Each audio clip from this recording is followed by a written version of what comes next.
Olá, eu vou discutir nesse vídeo uma justificativa para as fórmulas de Euler-Fourier.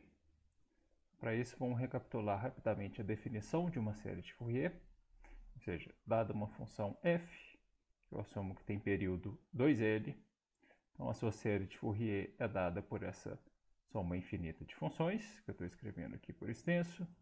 Em notação de somatório, essa seria a expressão, e esses coeficientes, A0, A1, B1, B2, etc., são dados pelas chamadas fórmulas de Fourier, ou seja, são dados por essas integrais envolvendo a função periódica dada e as funções seno e cosseno. Então, o que eu vou fazer nesse vídeo é justificar por que essas fórmulas têm essa cara, por que essas integrações aparecem aí. Eu vou fazer isso assumindo que a série de Fourier realmente converge para a função periódica dada. E dessa igualdade entre a função e a sua série, eu vou justificar por que os coeficientes têm que ser dados por essas expressões integrais aí. E eu vou roubar uma ideia bastante básica da álgebra linear envolvendo bases ortogonais. Qual a ideia exatamente? Bom, vamos supor aqui que eu tenho uma base ortogonal no R3, então esse conjunto de três vetores aí são mutuamente ortogonais, vocês podem verificar, e vamos supor que a gente tem um vetor V dado, eu conheço as coordenadas dele. Então, pelo fato desse conjunto de três vetores formarem uma base, eu tenho certeza que essa igualdade tem que ser verificada, ou seja, eu tenho que ser capaz de escrever esse vetor V dado como uma combinação linear dos vetores da base. Agora a questão é, como que eu posso encontrar esses coeficientes x1, x2 e x3 com as informações disponíveis? Bom, a gente pode usar o seguinte truque. Vou ilustrar ele com o coeficiente x2. Como que a gente pode achar ele? Eu vou explorar a ortogonalidade dessa base e tomar o produto escalar dos dois lados dessa equação com o vetor U2, tá? Que é o vetor que o coeficiente x2 está multiplicando. E aí eu obtenho isso aí. Agora, explorando a ortogonalidade entre os vetores U, a gente vê que da expressão do lado direito da igualdade, dois termos vão se anular, só vai sobrar um termo, e com isso eu obtenho uma igualdade em que eu posso isolar o x2. Então, nota que eu posso calcular o produto escalar do U2 consigo mesmo, vai dar 2. Eu consigo calcular o produto escalar do vetor U2 com o vetor V, vai dar 7. E assim eu obtenho uma igualdade em que eu posso isolar o x2 e obter o valor numérico dele. Então, a gente vai usar uma ideia muito similar para justificar as fórmulas de Euler-Fourier. E aí, para isso, a gente vai ter que introduzir uma noção de produto escalar entre funções periódicas. Então, deixa eu recapitular aqui a ideia de produto escalar entre vetores.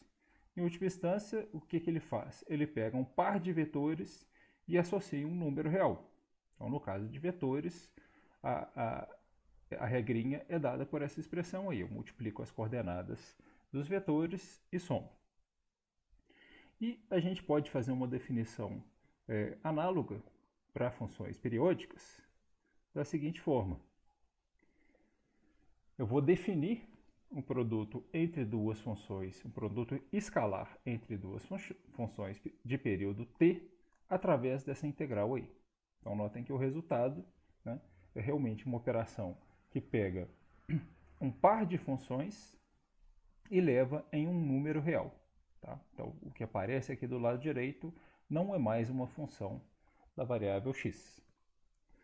Então, outra observação importante é por que eu estou escolhendo esse intervalo de 0 a t aqui, parece uma coisa arbitrária, mas observem que se eu estou assumindo que tanto a função f quanto a função g tem período t, então o produto ordinário entre elas vai ter período t também, e com isso a gente sabe que o resultado dessa integral não vai depender de qual intervalo que eu faço a integração, desde que o intervalo tenha comprimento igual ao período das funções.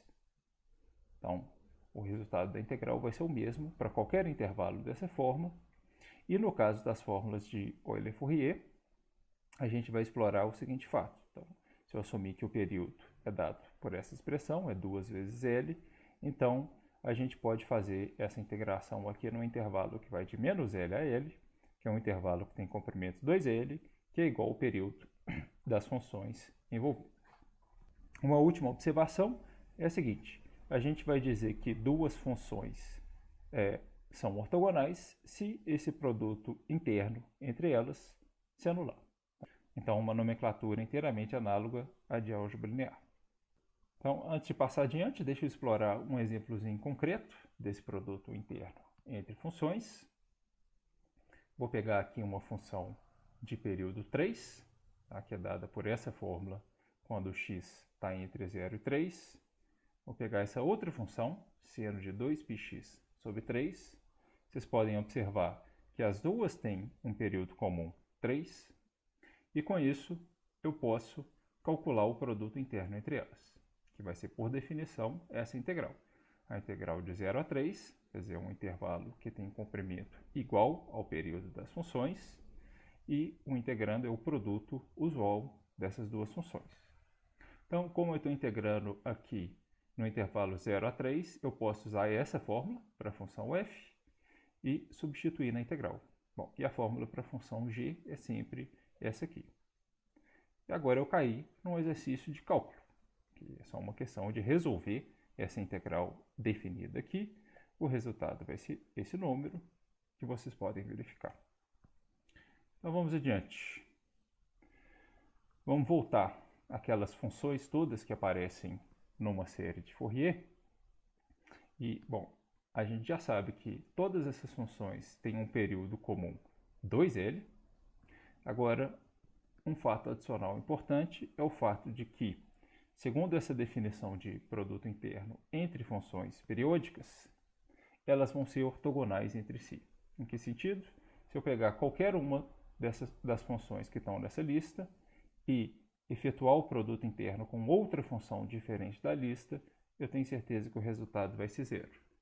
Então, deixa eu ilustrar isso aqui com essas duas funções, ok? Então, a função seno de 2πx sobre L, que está nessa lista aqui de cima, e a quarta função que apareceria nessa lista. Então, o que significa dizer que elas são ortogonais? Significa dizer que o produto interno entre elas, que é por definição essa integral do produto usual das duas funções, é 0.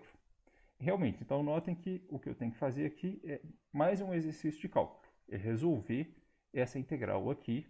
Vocês podem verificar que dá 0, e no final do vídeo eu vou colocar uma explicação de como resolver essa integral e verificar que o resultado é esse mesmo. E bom, outra informação que a gente vai precisar é o fato de que, se eu pegar uma função dessa lista, ok, essa função f aqui não é uma função qualquer, é uma das funções dessas listas de funções. Mas se eu pegar qualquer uma das funções que estão nessa lista e tomar o produto interno dela com ela mesma, eu obtenho sempre o número L. Então, deixa eu ilustrar isso com um exemplo. Vou pegar uma das funções dessa lista que é a função cosseno de 5πx sobre L. Então, o produto interno dessa função consigo mesma é, por definição, essa integral. Então, eu tenho que fazer o produto ordinário das duas funções, mas nesse caso, as duas funções são iguais, então vai dar o quadrado da função em questão. E, novamente, eu caio num exercício de cálculo. É uma integral definida que eu tenho que calcular e verificar que é 0. No final do vídeo, eu vou explicar rapidamente como fazer essa integral também. Então, agora a gente está pronto com essas informações aqui para justificar as fórmulas de Euler-Fourier, e eu vou usar um truque parecido com aquele que eu usei no caso de álgebra linear. Então, deixa eu explicitar aqui a série de Fourier da função, tá? Da função f, que está aqui do lado direito. Então, estou assumindo que a função converge realmente para a função periódica dada. E a ideia aqui é que eu estou assumindo o tempo todo que eu conheço a função f, eu sei a fórmula dela. Então, em particular, eu sei o número L. Né? Mas vamos fingir que eu não sei quais são os coeficientes A0, A1, B1, A2, etc. Nosso objetivo aqui é tentar descobrir como que a gente pode achar esses coeficientes assumindo que essa igualdade é verdadeira, assumindo que a série converge para a função que eu conheço. Bom, então deixa eu ilustrar isso com um dos coeficientes, coeficiente B2. Como que eu posso encontrar ele? Eu vou usar aquele truque de álgebra linear e o fato de eu ter essa ortogonalidade entre as funções senos e cossenos. Então, o que eu vou fazer? Eu vou tomar o produto interno dos dois lados dessa expressão com essa função aqui que está multiplicando o coeficiente B2. E aí eu vou obter essa expressão enorme aí, tá? Então, aqui do lado esquerdo eu tenho o produto interno da função f com a função seno, e do lado direito eu tenho o produto interno de todas as funções que eu tinha antes com a função seno de 2πx sobre L, ok? Tá aparecendo aqui em todos os termos. Agora, pelo que eu tinha discutido anteriormente, essas funções vão ser todas ortogonais. Então, a esmagadora maioria dos termos que aparecem do lado direito da igualdade vão se anular, exceto esse aqui, ó. Nesse termo aqui, eu tenho um produto interno da função seno de 2πx sobre L consigo mesma.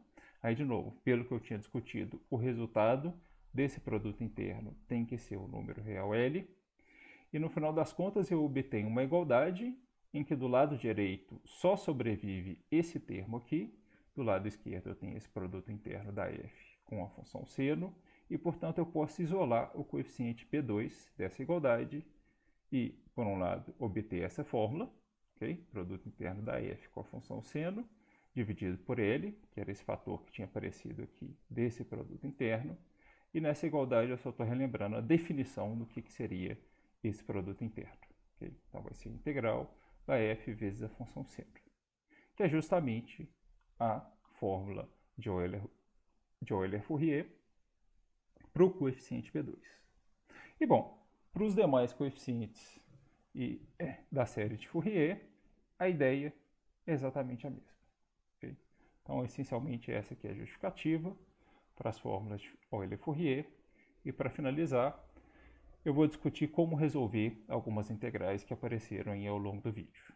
Então, deixa eu retomar esse ponto aqui. Então, eu tinha afirmado que essas funções dessa lista são ortogonais entre si, o que significava dizer que essa integral aqui embaixo se anulava. Então, vamos ver como é que a gente calcula ela. E uma maneira simples de resolver essa integral é explorando algumas identidades trigonométricas. Então, deixa eu abrir um parênteses aqui. Vamos lembrar essas duas identidades clássicas, okay? Para o cosseno da soma e o cosseno da subtração.